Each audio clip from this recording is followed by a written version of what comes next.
Blessings one and all, and welcome to the Mystic Fire. I'm Paul James Caden, and in today's message, I would like to talk to you about false Christs, the time of great tribulation, and the last days. I think this is a very important subject to talk about right now, because there is a lot going on in our world that has people very confused, very frightened, very divided. And many don't know where to turn.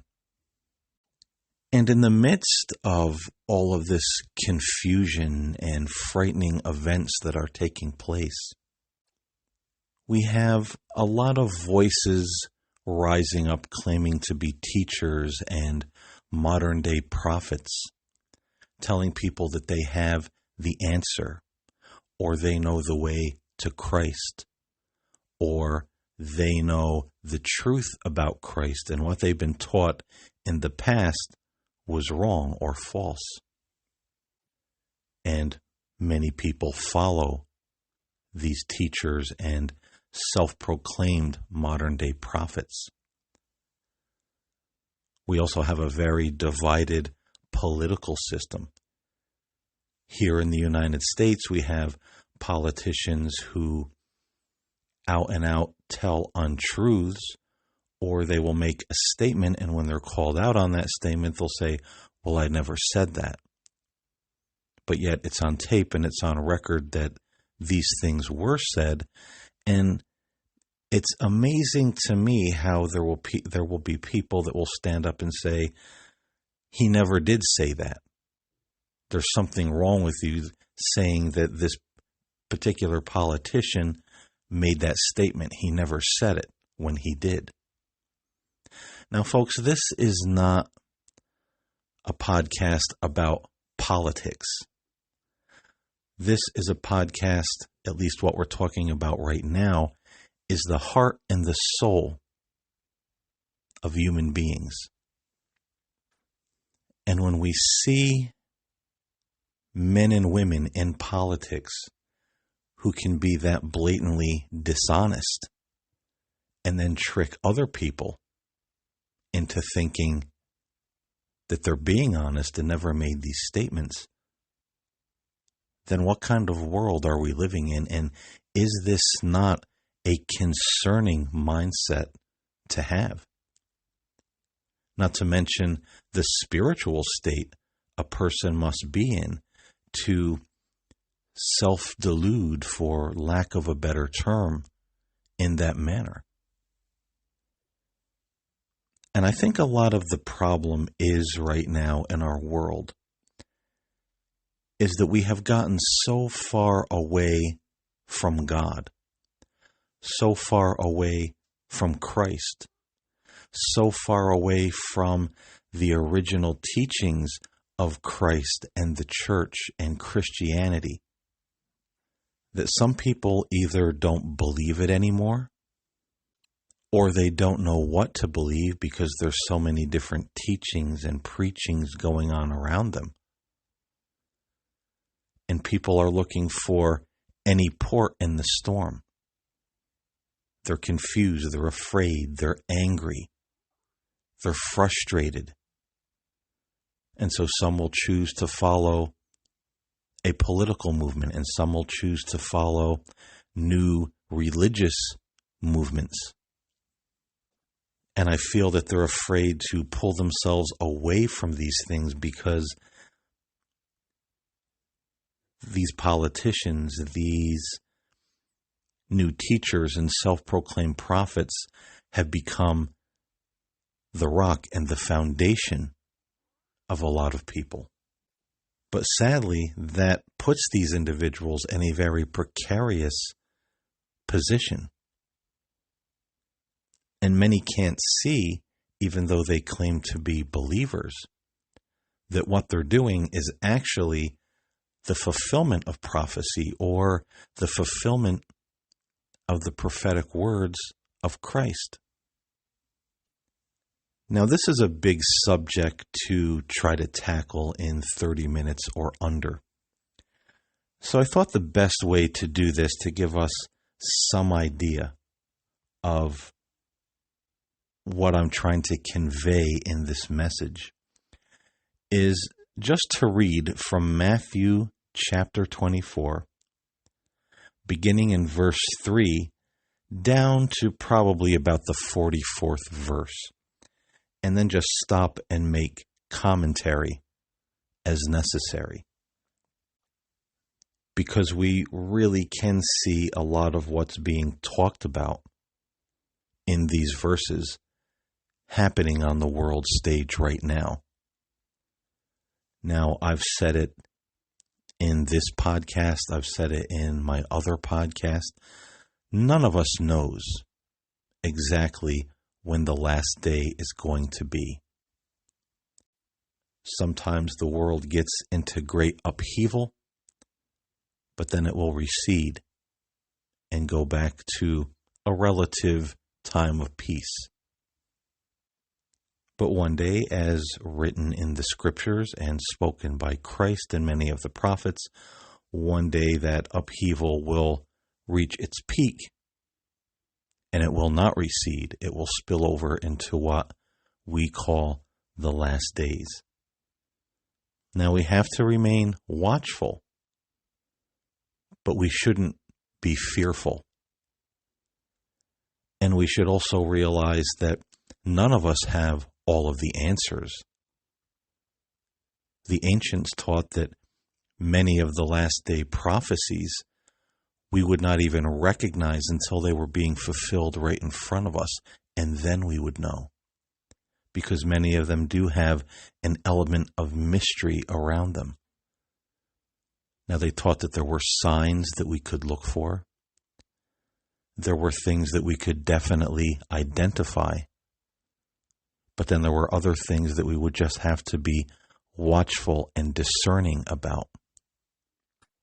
And I also want to make it very clear in this message that I don't have all the answers. No one does. And anyone who tells you that they do, that they have some secret information or visitation from Christ, telling them exactly how events are going to play out on the world stage, and telling you, you must listen to me, you must follow me, I am the way and the truth and the life. Well, that person is deceiving you. And that's very difficult to hear. But it is the truth. I myself, you may have heard me say it on this podcast, or maybe on my other show, The Spirit Side, I have come out of an evangelical fundamentalist background. And it was one of the most difficult things I ever did. I had to let go of the teachings and the doctrines and the teachers and everything and everybody that I relied on as my rock, as my voice of reason. It was a very difficult and anxiety-inspiring thing to go through. But in doing that, even though I was afraid, even though I was anxious, even though I was confused and angry and literally having anxiety attacks, it was one of the best decisions I ever made for my life. Because I wiped the board clean and I discovered ancient Christianity. And I've never had more peace or a greater relationship with God or more love for Christ in my life. It's a faith that has made a tremendous, tremendous difference in my personal life. Has it given me all of the answers? Absolutely not. But it has given me peace, and it has given me at least some ability to look at what's happening on the world stage and say, this is something that was foretold. This is something that was talked about by the ancients. And I can take peace and refuge in that, knowing that the fulfilling of these prophecies, even though they can look very scary and upset the world that we live in, I also have a lot of peace and a lot of joy because it confirms to me that all of this is real. All of this is not happening by coincidence. It's happening as it was foretold. And the ending is far more glorious than the tribulation or the problems that we're going through right now. So again, I understand it's very hard to tear away that Band-Aid, to tear away from politicians or religious movements that may not actually be true or telling us the truth. It's very scary. It's a very painful process. But sometimes in the growth process, it can be scary and it can be painful. And that is something that years ago I would have 1000% disagreed with. But it's something that the ancients always said. And by God, they were right. So let's delve into Matthew 24, starting in verse 3, and read through this and pause and make commentary where necessary to bring some clarity, to fine-tune the picture of what's happening in our world right now and what could happen, or it could happen now with the way events are unraveling, or it could happen in the far distant future. But again, we must be watchful and discerning and not be fearful. So Matthew 24, beginning in verse 3. Now, as he sat on the Mount of Olives, this is talking about Jesus, the disciples came to him privately, saying, "Tell us, when will these things be, and what will be the sign of your coming and of the end of the age?" You know, I really feel compelled to stop right there and point something out that's very, very important for the time that we're living in. And that is how this question was framed by the disciples. For they said, "What will the sign," or rather, let's skip up a bit. They said, "Tell us, when will these things be? And what will be the sign of your coming?" That's a tremendously important part of the question. Because the apostles and the men that they taught, and then the men that they taught, those whom we call the ancient fathers or fathers of the church, believed from the inception of Christianity that Christ would return from the heavens bodily, that the heavens would open and Christ would return. They weren't looking for some obscure, mysterious, mystical, cosmic Christ that would just be born in our consciousness and enlighten us in the midst of darkness. We have a lot of these kind of New Age and Gnostic ideas that many are teaching today, but they are absolutely contrary to the belief, to the faith, to the teachings of the ancient church from its inception. They were looking for the bodily return of the person, Jesus, the Christ. And if one wants to do some honest research and look into these things, it's very easy to find out that this is what they believed and this is what they taught. Anything outside of that they considered to be deception and heresy. So this is one of the things, one of the gems right up front that we see in this passage. When will, or what will the signs of your coming be? Not the cosmic Christ, not the Gnostic Christ that would illuminate the minds and souls of men somehow mystically and spiritually, and then they would become Christ. We're seeing a lot of that being taught in the world today, especially with the advent of the internet. And that's an important message, an important lesson to know. If you are confused about what the returning of Christ is, or how this event will happen, or if you're looking for the return of a different Christ, or an invisible Christ, or some secret Gnostic Christ, then you're already seeking and looking in the wrong direction. And when that foundational truth becomes obscured about what the return of Christ is and will be, then how easy is it to be misled?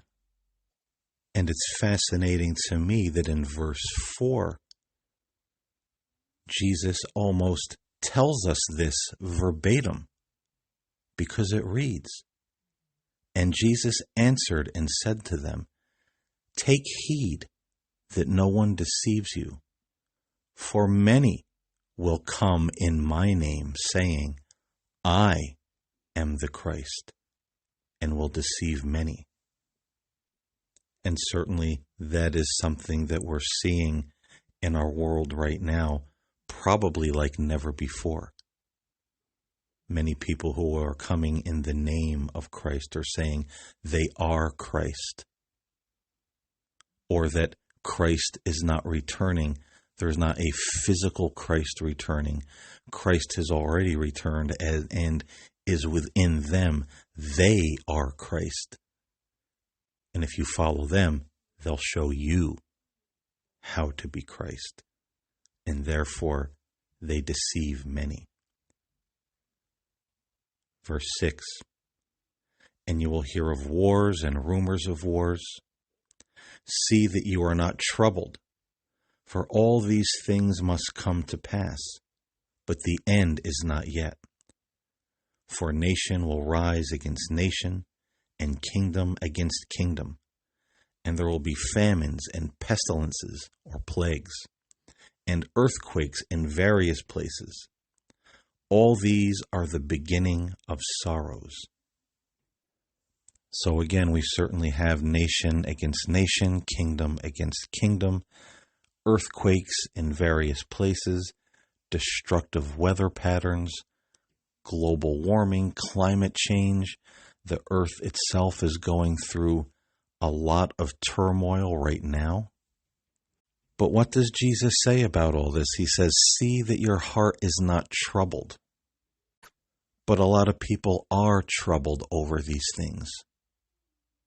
They're afraid, or they're demonizing the events themselves. And by doing that, we see many getting into these conspiracy cults where nothing is off limits. Everything has been infiltrated. Everything is a lie. Everything is a deception. And many of these conspiracy cults even teach that the early Christian fathers were infiltrated and taught us a false gospel.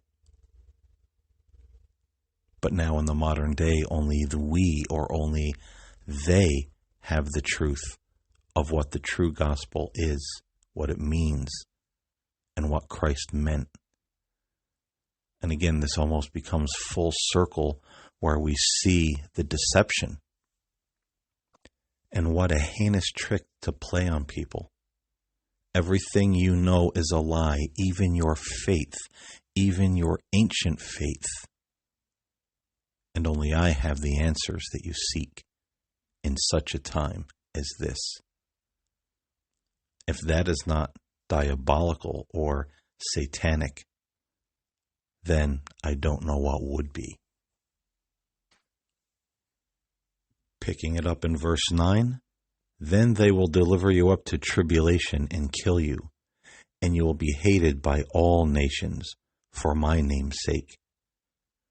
And then many will be offended and will betray one another and will hate one another. And we're certainly seeing a lot of that in our world right now, even among people who claim to be believers. Everyone's so easily offended, betraying one another and hating one another. And here we have again that message in verse 11.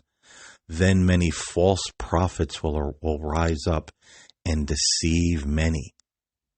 And because lawlessness will abound, the love of many will grow cold.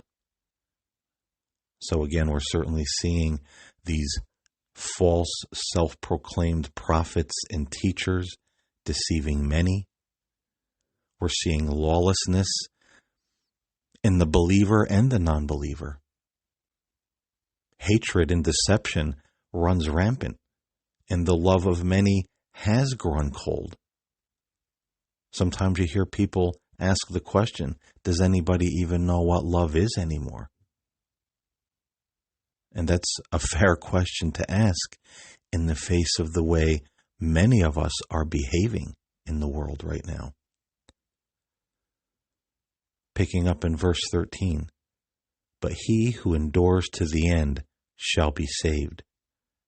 And this gospel of the kingdom will be preached in all the world as a witness to all the nations, and then the end will come.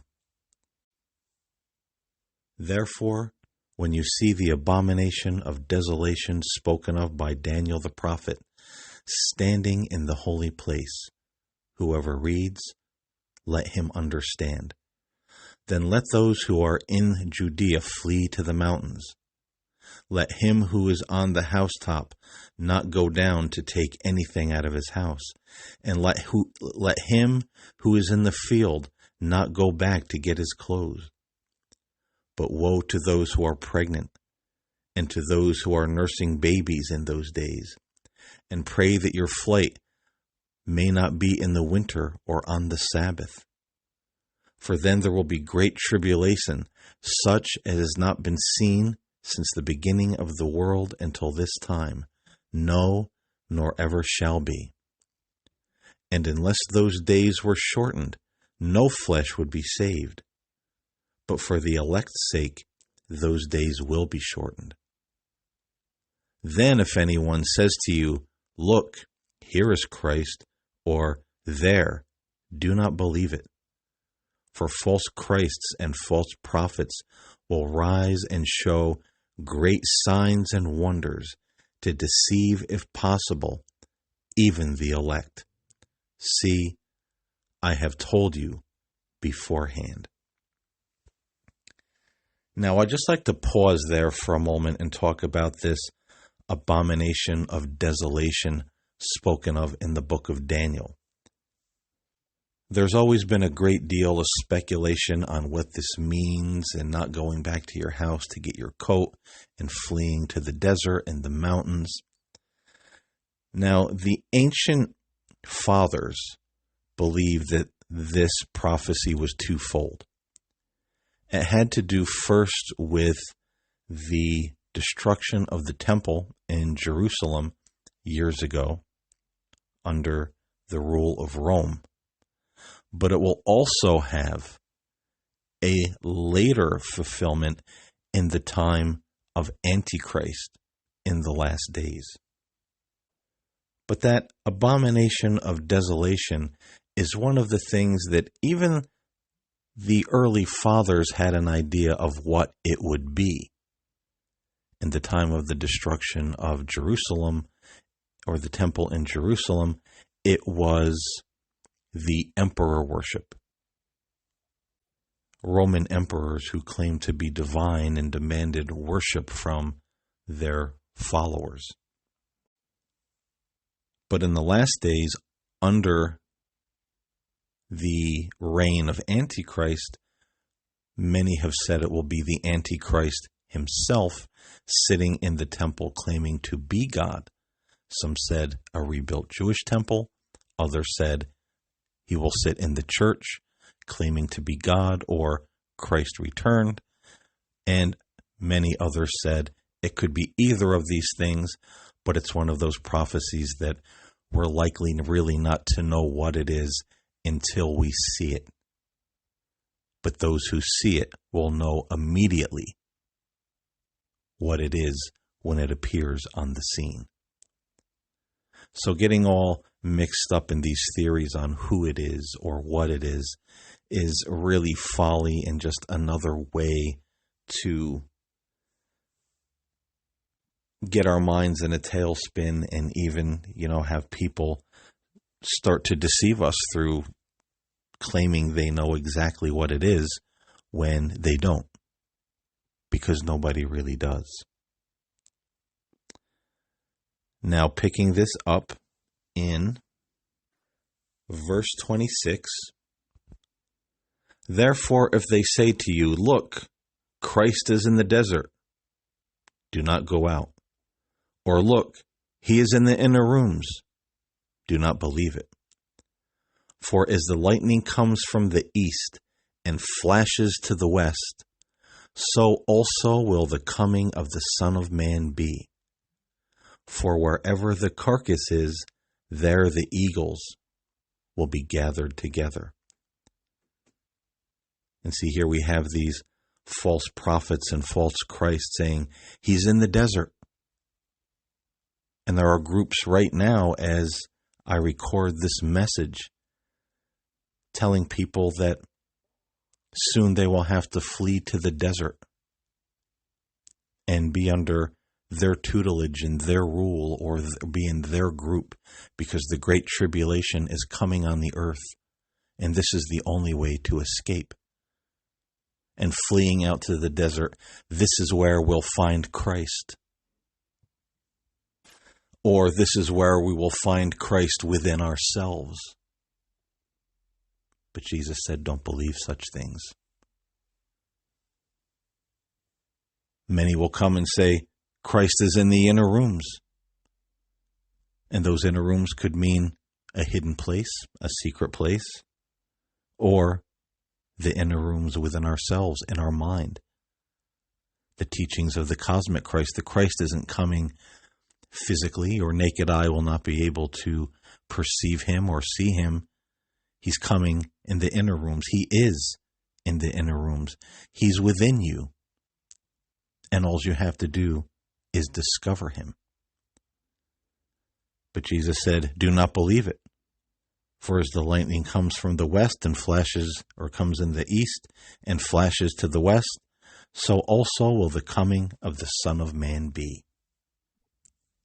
And now finishing out this message by reading through, it's very self-explanatory. Going from verse 29 to verse 44. Immediately after the tribulation of those days, the sun will be darkened, and the moon will not give its light. The stars will fall from heaven, and the powers of the heaven will be shaken. I think it's kind of important to pause there, because a lot of people are looking for the actual darkening of the sun and the moon and stars falling from heaven. But the ancient fathers interpreted this another way also, that immediately after the tribulation of those days, the sun, the true church of Christ on the earth, will be darkened, and the moon, its people, will not give its light, and the stars will fall from heaven, the stars being the faithful, the people of God, many falling away, many being afraid, many giving into these false doctrines. This was actually one of the ways in which the ancient fathers interpreted this verse. And the powers of the heavens will be shaken in the church, the body of Christ. Then the sign of the Son of Man will appear in heaven, and then all the tribes of the earth will mourn, and they will see the Son of Man coming on the clouds of heaven with power and great glory. And he will send his angels with a great sound of a trumpet, and they will gather together his elect from the four winds, from one end of heaven to the other. I just want to point out that in those days, all the tribes of the earth will mourn, and they will see with their eyes the Son of Man coming on the clouds of heaven with power and great glory. It's not some invisible, mysterious, cosmic, or Gnostic Christ. This is Jesus the Christ, the Son of Man. Verse 32. Now learn this parable from the fig tree. When its branches has already become tender and puts forth leaves, you know that summer is near. So you also, when you see all these things, know that it is near at the door.